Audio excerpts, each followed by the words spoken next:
Happy Sunday, guys. We're having roast fish with callaloo and pak chow. Something simple for today. We're gonna have some mashed potato, some fried snapper. Honestly, not all the time I want rice and peas. We're gonna have some onion, carrot, pimento, and scotch bonnet. I don't put mine on the fish because I have kids and they're gonna talk about it's hot. So I put it on the side. And then after, you can use some of the juice and just throw it on the fish. It gives it that kick, if you know what I mean. There you have it. Fried to perfection.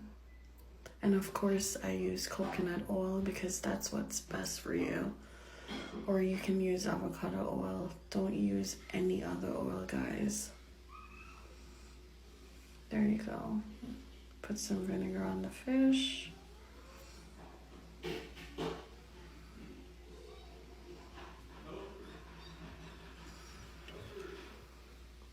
There you have it, with some corn and pear, mashed potato, and fried fish. There are my babies, all my babies, big one, small one. One's hiding